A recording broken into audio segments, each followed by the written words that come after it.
Hindi pa kasi yung nag-asawa ko ng 1991, nag-upisa kami sa hardware. Yung maliit na hardware, nagtitinda lang bambo, mga ganun eh. Mga ipa. Bakit nasama ka sa 15 contractors sa listahan ng Pangulo?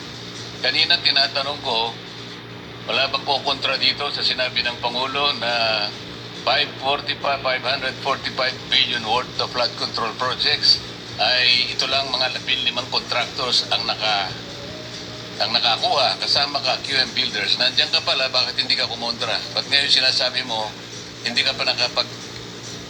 Pasensya, check kasi medyo nahiya ako. So sinasabi mo, mali ang Pangulo with Yes, respect to your company? Yung data is mali eh.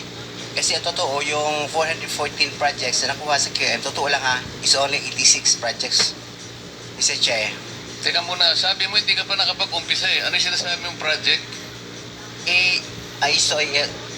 Ano ko lang siguro, bagitin ko lang. Noong 2003, nakalisensya na kami sa pickup, only category D. Hanggang noong 2024, naging quadruple A na tayo. Pero dumaan pa kami ng single A noong 2011 hanggang nag-triple A tayo ng 2017 hanggang naging quadruple A tayo ng ng 2024.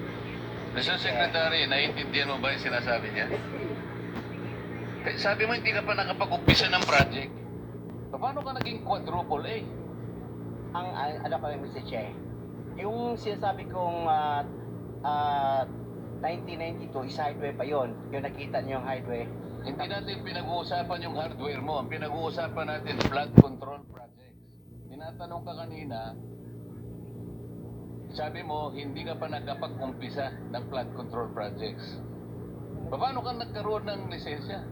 Paano ka naging quadruple A? At lalong mahalaga, paano ka nasama sa 15? Gumawa ka na ng flood control project. Gumawa na tayo ng flood control O project. ngayon gumawa ka na naman. Ano ba talaga yung totoo? Baka hindi ka makauwi sa araw na ito. Nagsisinungaling ka na naman eh. Ang sinabi ng Pangulo, kasama ka sa 15. Tama, Mr. Huwag mong mamaliitin ito. Pagkatas dito, aartihin mo kami, sasabihin mo, hindi ka pa nag-umpisa ka isang hardware. May problema dito eh. Ano lang yan, story lang yung sinasabi ko, Mrs. Che. Ano na yung totoo? Yung totoo, may lisensya na tayo na quadruple A ngayon. O ngayon nga, ngayon meron ka ng quadruple. Yes, Mrs. Che. O, ilang project ang na-execute mo na? Marami na eh. O kanina sinabi mo, hindi ka pa nakapag-umpisa eh. Meron akong hawak na martilyo rito, sinasabi ko sa'yo. Mr. Chair. Huwag kang tatawa-tawa kasi hindi nakakatawa ito ah. Mr. Chairman. Dito lang nagsisinungaling ka na eh. Mr. Chairman, if I may. Yes, Mukhang nahihirapan kasi si Mr. Girante mag-explain. Tama ba to? Ang sabi mo kanina, hindi ka pa incorporated at ngayon incorporated ka na in 2024. Yes. I don't Okay. know, no. Hindi rin. Yung incorporated, hindi, yung on process pa yun, hindi pa namin na-approve. So lahat ng project na ginawa mo, sole proprietor. Yes, Your Honor. So nakapag-project ka na. Yes, Your Ano yung sinasabi mong hindi ka pa nagsisimula or hindi mo pa nagagawa? Yung incorporated, kasi hindi pa na-approve yung namin, hindi pa naman practice, hindi pa na-transfer from sole proprietorship into... So kaklaruhin ko lang, marami ka ng project at tama na isa ka sa top 15, correct Mr. Kirante? Yes, Your Honor. Pero hindi ka pa incorporated. Hindi pa. Yun yung sinasabi mong hindi ka pa incorporated. Yes, Your Honor. Yun yung binabanggit niya kanina, Mr. Chairman. Malabo pa rin eh.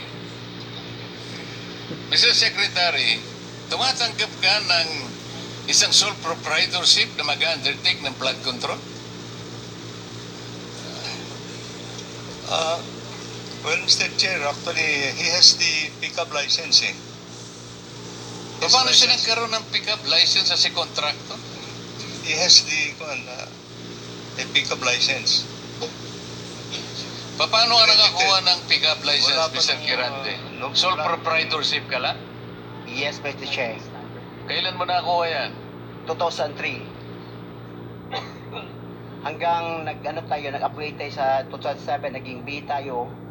Hanggang 2011, naging A tayo.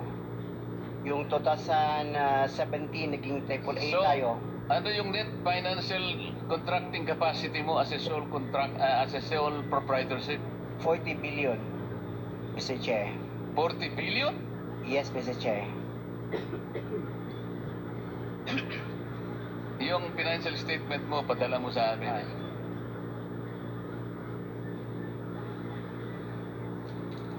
Mr. Chair, if I may. Mr. Chair.